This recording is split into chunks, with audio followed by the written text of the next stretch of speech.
Tired of dropping your phone or struggling to prop it up?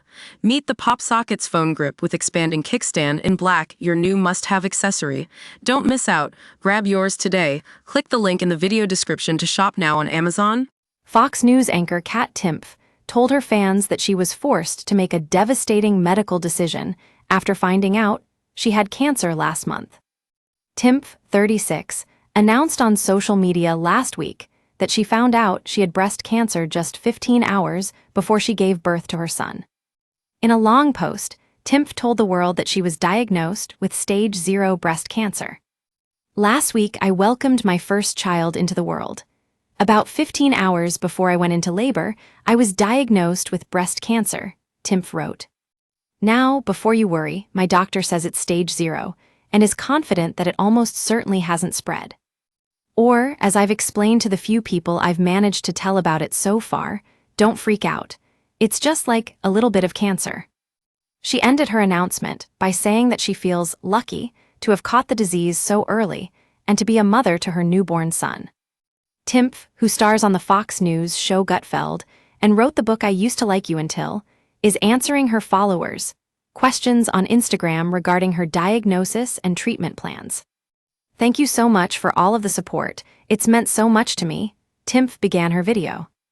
"This is obviously a really crazy, difficult time, and I really do appreciate it. But I wanted to address a few things because I've also been really overwhelmed with medical advice." The comedian went on to address commenters' thoughts on her extreme plans to get a double mastectomy.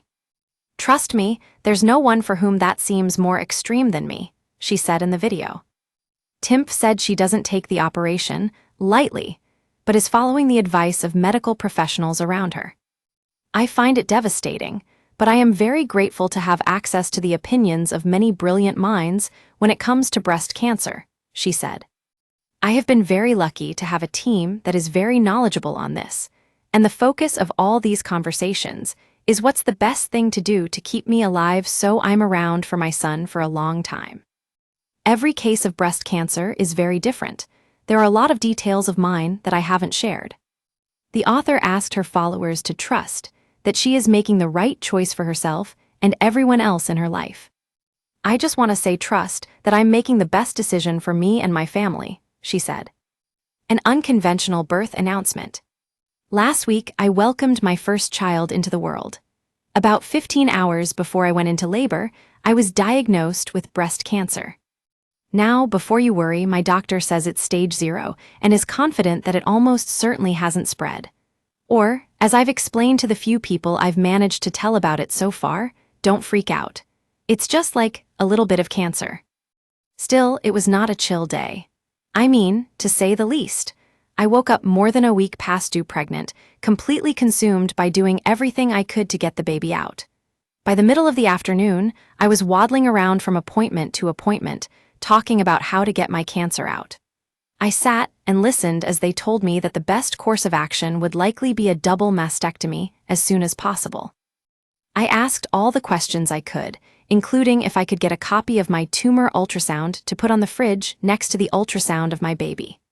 Finally, by the middle of the night, I was crawling around on the floor of my apartment in spontaneous labor, before heading to the hospital to meet my baby, whom I'd learn at the time of birth was a son.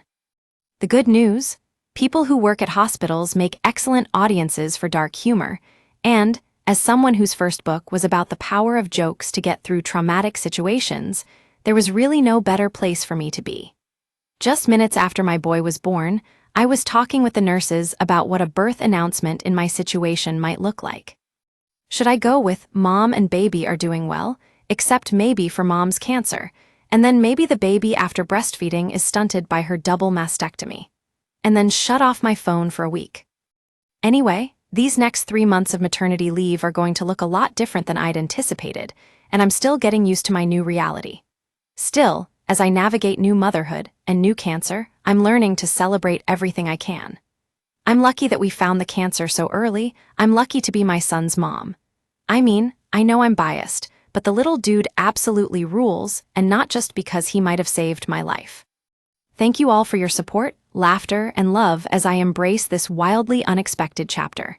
Here, to resilience, to miracles in the midst of chaos, and to finding humor and hope even on the toughest days. Kat, I'm getting the best medical advice that I could possibly be getting. Followers left loving messages of support under her short Instagram video. You are loved, praying for healing and knowledge for your doctors, one woman commented. You are a bright spot to this world, and I'm so thankful to see you even though you're having to tell PPL to mind their own business.